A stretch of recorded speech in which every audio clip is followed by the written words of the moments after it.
Je ne suis pas en train de pleurer. Je reviens de très loin. En fait, je supporte la Côte d'Ivoire. Comment vous voyez les couleurs? J'ai regardé le premier match des éléphants. J'ai exulté, j'ai sauté de joie. J'étais content, j'étais tellement content. J'ai dit, ah, là, vraiment, on est très bien parti. Donc, si on bat le Nigeria, ça fait déjà 2 victoires. On passe au second tour. Match contre Nigeria. Dès que le match est fini, je suis tombé. Je ne me suis plus jamais retrouvé. On dit que c'était un coma profond. Je suis resté dans le coma. Aujourd'hui, je me réveille au moins pour pouvoir vivre encore. On dit que Côte d'Ivoire joue encore son match de survie aujourd'hui. Tuez-moi, ça va finir. Tuez-moi, tuez-moi. C'est ce que vous voulez, non? Tuez-moi, ça va finir. Si vous voulez que je survive, gagnez ce match-là. Pardonnez. Pour ma vie personnelle, gagnez ce match. Sans se voiler la face, ce qui s'est passé hier au stade Alassane Dramane Ouattara de Pempé est réellement décevant. Décevant dans le cadre où la plupart des Ivoiriens et même des fans de l'équipe ivoirienne pensaient au moins que la Côte d'Ivoire allait sortir tête haute dans cette phase de poule. Et on savait aussi que la victoire pouvait être des deux côtés parce que nous sommes ici dans une compétition. Mais partir dire que la Côte d'Ivoire allait perdre jusqu'à un score de 4-0, c'est quand même abusé. Abusé et pour moi un manque de respect pour toute la population ivoirienne, un manque de respect pour toutes ces personnes qui ont abandonné leur occupation pour venir les regarder.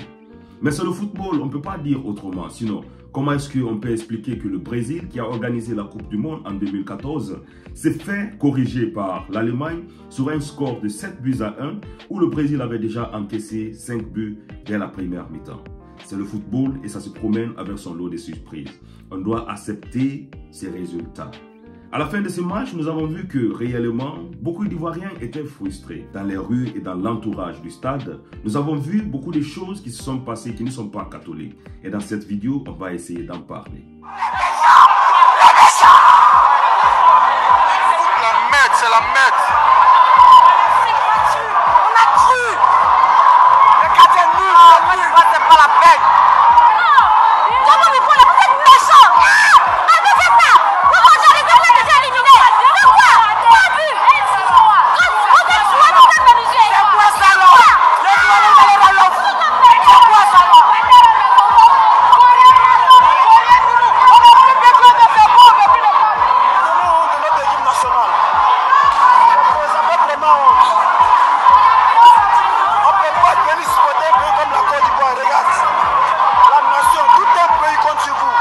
On les laisse à la conscience. Vous avez choisi ce métier-là. Ça peut nous faire souffrir. Ça peut nous faire souffrir. Qui t'a filmé? Ton père? Barricader le stade. Barricader le stade. Mais il ne sait pas ça dire. Enfermé. Tu n'as pas qu'à la montrer là. Ils vont plus le faire. En regardant cette vidéo, ça nous fait comprendre que ça, c'est le sentiment des milliers d'Ivoiriens, de ceux qui ont fait le déplacement venir ici au terrain pour supporter cette équipe et même ceux qui sont restés aussi à la maison en train d'apporter leur soutien.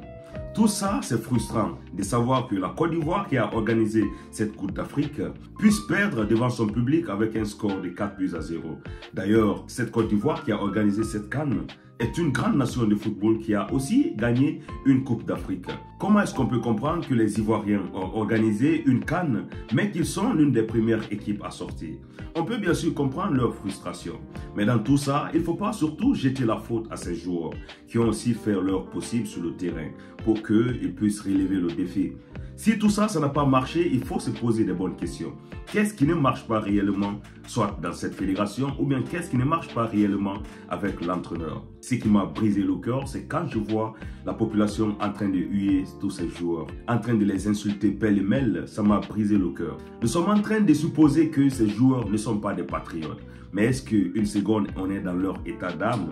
Venir s'arrêter devant des milliers de personnes et surtout prendre la responsabilité de toute une population pour les représenter sur le terrain? Il faut comprendre aussi que si ça ne marche pas, on doit être avec eux, mais pas de telle façon.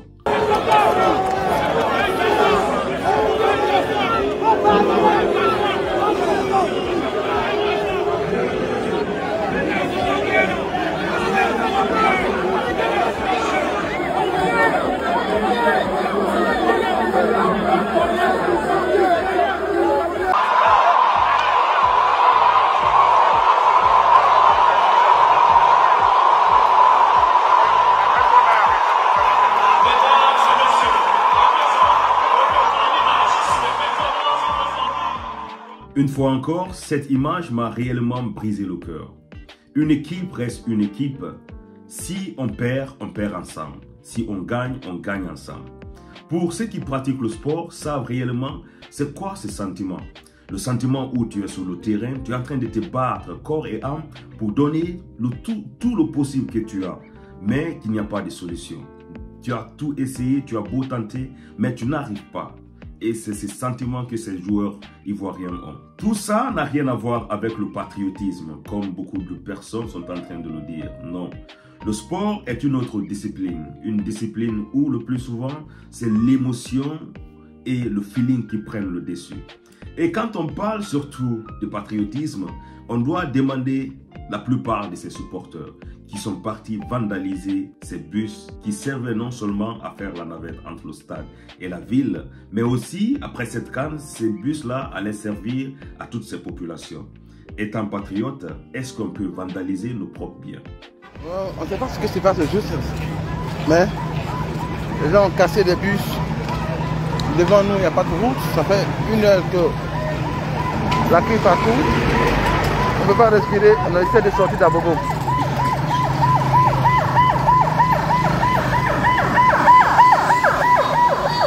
Ouais. Et des fois, voilà ce que vous avez créé.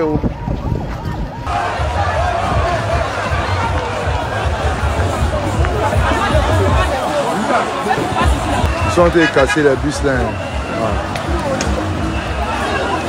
Et voilà.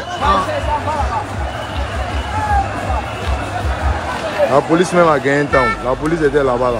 Mon frère. Les bus sont à Ramba. Commencé à saccager. Jusqu'à un bruit plus. C'est gâté, hein, c'est gâté.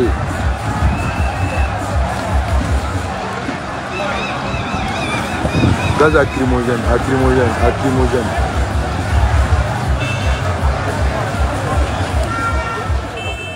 Avec des scènes comme ça, quelle image nous sommes en train d'envoyer à l'international?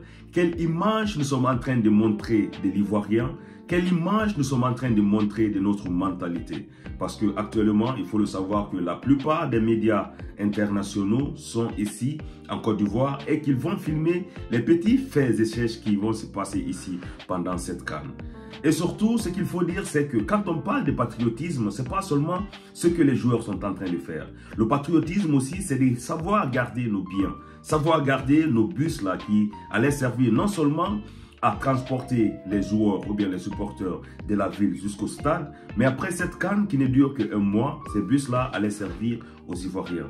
Pourquoi alors s'en prendre à nos bus? Des faits comme ça, on peut en discuter et trouver une solution.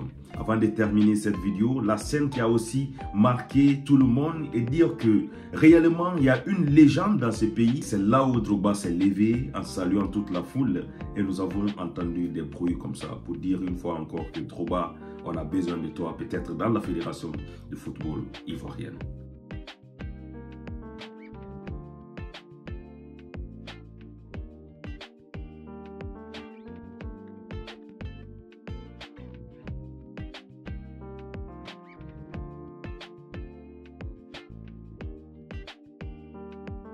Merci à tous de regarder cette vidéo et on se retrouve à très bientôt pour une nouvelle vidéo mes frères. A plus.